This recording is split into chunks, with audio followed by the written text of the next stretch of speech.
Welcome to my channel team study Y2। Swami Vivekananda ji भाग 1। Friends, आज हम आपको एक ऐसे महापुरुष के बारे में बताने जा रहे हैं जिन्होंने अपने कार्यों से भारत का नाम संसार में रोशन किया है।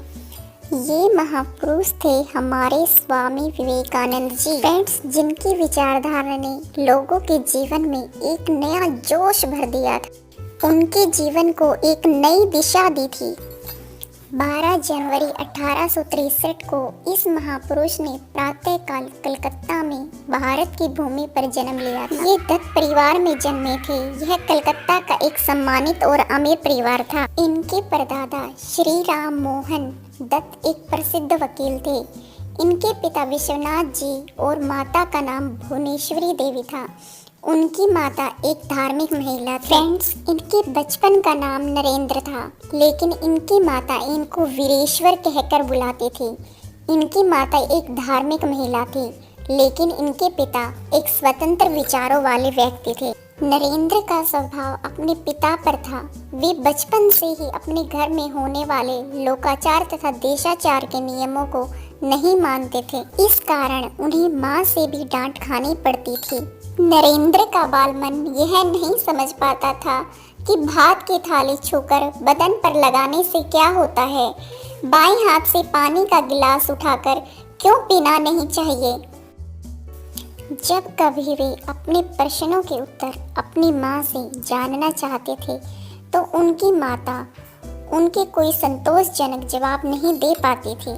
ऐसे में वे लोकाचार का उल्लंघन करके देखते कि ऐसा करने से क्या होता है। स्वामी जी के बारे में अनेक भविष्यवाणियां प्रसिद्ध हैं।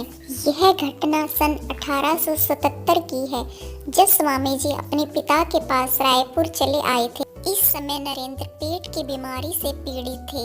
उन दिनों रायपुर में कोई शिक्षा सदन नहीं था, जिस कारण विश्वनाथ स्वयं अपने बेटे को पढ़ाते थे। वहां रहकर उनके स्वास्थ्य में सुधार होने लगा था। नरेंद्र के व्यक्तित्व का विकास वास्तव में रायपुर में ही हुआ था। विश्वनाथ उन दिनों अवकाश पर थे, अतः अपने पुत्र को पूरा समय दे पाते थे।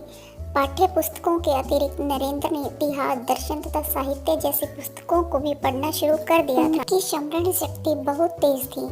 उन्होंने शीघ्र ही बंगला साहित्य भी पढ़ लिया था। उनके पिता उनकी इस विशेषता पर बड़े अचंभित होते थे। उनके घर नित्य ही ज्ञानी गुणी लोगों का तांता लगा रहता था, जिनके साथ विश्वनाथ जी साहित्य, दर्शन आदि विषयों पर चर्चा करते थे।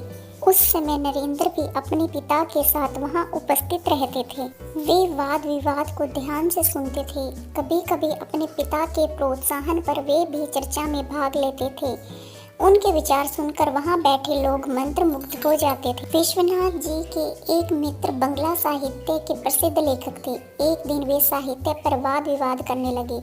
उन्होंने नरेंद्र को चर्चा में बुला लिया। नरेंद्र ने जब बंगला साहित्य पर चर्चा की तो प्रसिद्ध लेखकों की आलोचना की, तो वे चकित रह गए और बोले कि आगे चलकर तुम बंग भाषा को गौरवित करोगे। उनकी यह भी भविष्यवाणी आगे जाकर सत्य सिद्ध हुई। नरेंद्र के किशोर मन पर अपने पिता के व्यक्तित्व का गहरा प्रभाव पड़ा। उनके पिता उनकी गलती पर कभी उन्हें डांटते नहीं थे, बल्कि उन्हें प्यार से समझाते थे। नरेंद्र के पिताजी की इच्छा थी कि नरेंद्र की प्रतिभा का पूर्ण विकास हो। वे केवल शिक्षा तक ही सीमित नहीं रहे। विश्वनाथ की ज्ञान, गरिमा, उदारता और दूसरों के दुख में दुखी होना, इन सभी बातों का नरेंद्र के व्यक्तित्व पर बहुत प्रभाव पड़ा। 2 वर्ष रायपुर